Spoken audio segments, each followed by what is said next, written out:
Your 3-year-old is having a complete meltdown in the grocery store. You're feeling overwhelmed, embarrassed, and you have no idea how to help them calm down. Sound familiar?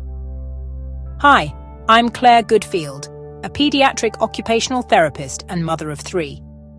After working with hundreds of families and navigating countless emotional storms with my own children, 1 boy and 2 girls, I've discovered something that most parents don't realize. The key to helping your child manage big emotions isn't teaching them to calm down on their own. It's something called co-regulation, and it's going to completely change how you handle those challenging moments. Here's what most parents don't understand. When your child is having a meltdown, their brain is literally hijacked by their emotions.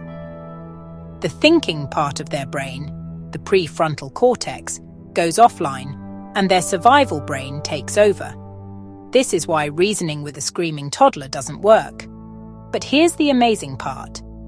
Your calm, regulated nervous system can actually help regulate theirs. This is co-regulation, and it's one of the most powerful tools you have as a parent. Today, I'm going to walk you through the Growth Protocol's 5-step co-regulation system that will help you support your child through big emotions while teaching them the skills they need to eventually manage these feelings on their own. Step 1. Regulate yourself first. This might sound counterintuitive, but the first step in co-regulation is managing your own emotional state. When your child is dysregulated, your nervous system naturally wants to match theirs. You might feel your heart racing, your breathing getting shallow, or that familiar surge of frustration. Here's what I do, and what I teach the families I work with. Take 3 deep breaths. I'm talking about real intentional breaths. In through your nose for 4 counts, hold for 4, out through your mouth for 6.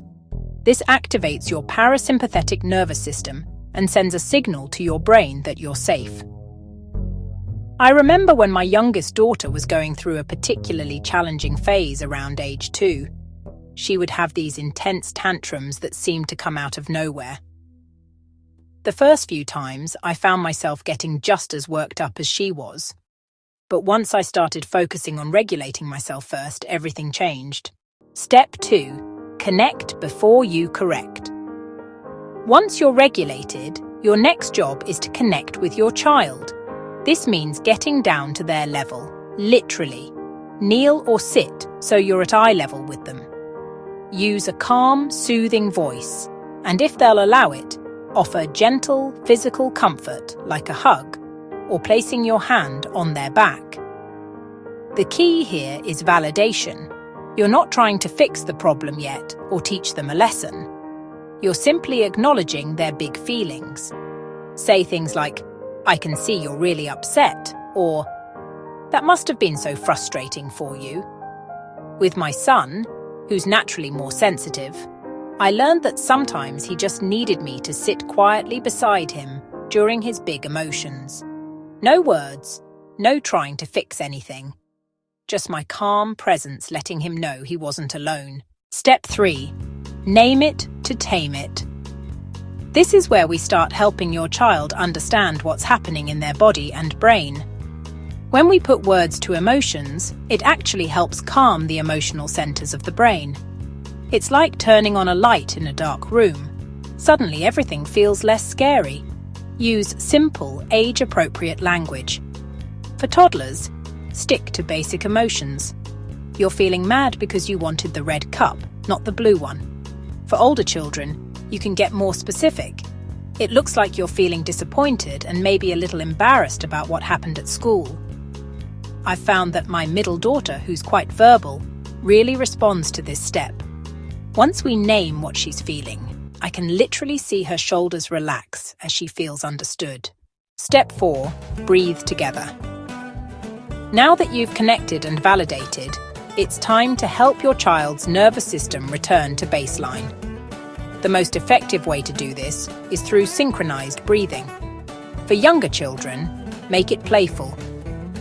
We might pretend to smell flowers, big breath in through the nose, and then blow out birthday candles.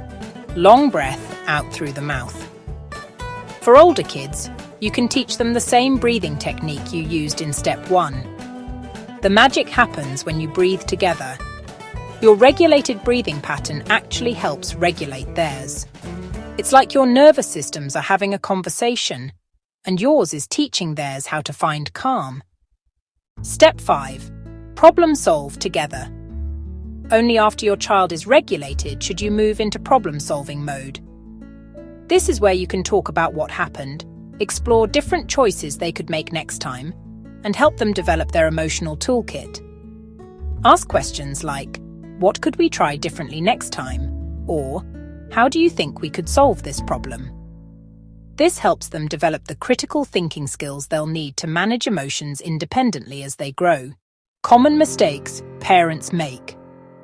Now, let me share the 3 biggest mistakes I see parents making when it comes to co-regulation. Mistake number 1, trying to reason with a dysregulated child.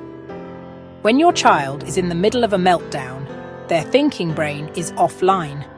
Trying to explain why they shouldn't be upset or giving them logical reasons to calm down will only escalate the situation. Mistake number 2, taking their emotions personally.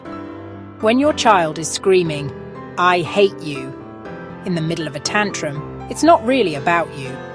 They're expressing their big feelings in the only way they know how. Don't let their dysregulation dysregulate you. Mistake number 3, rushing the process. Co-regulation takes time. You can't hurry a nervous system back to calm. Be patient with the process and trust that your consistent, calm presence is exactly what your child needs. Let me give you some specific examples of how this looks at different ages. For toddlers aged 18 months to 3 years, co-regulation is very physical. They need your calm presence, gentle touch, and simple words. Don't expect them to talk through their feelings yet. They're still developing the language for emotions. For preschoolers aged 3 to 5, you can start introducing more emotional vocabulary and simple problem solving. They're beginning to understand cause and effect, so you can help them connect their feelings to what happened. For school-age children, co-regulation becomes more collaborative. They can participate more actively in the breathing exercises and problem-solving discussions.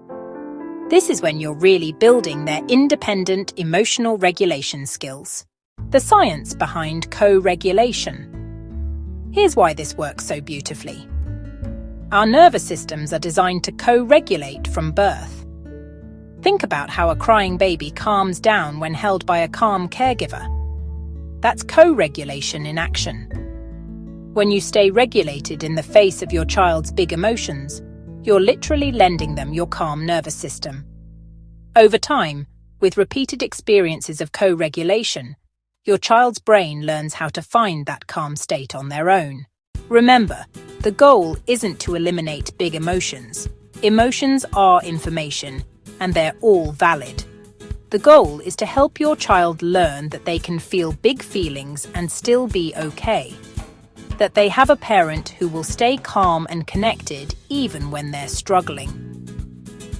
Every time you co-regulate with your child, you're making a deposit in their emotional intelligence bank account. You're teaching them that emotions are manageable, that they're not alone in their struggles, and that they have the tools they need to navigate life's challenges. Co-regulation isn't just a parenting technique. It's a way of being with your child that builds connection, trust, and emotional resilience. It takes practice, and there will be days when it feels harder than others. That's completely normal. Remember, you don't have to be perfect. Your child doesn't need a perfect parent.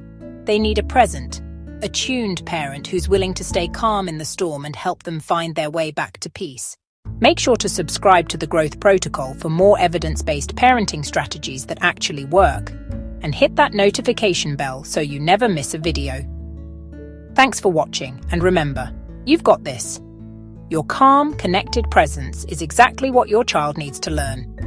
That big emotions are manageable and they are deeply loved.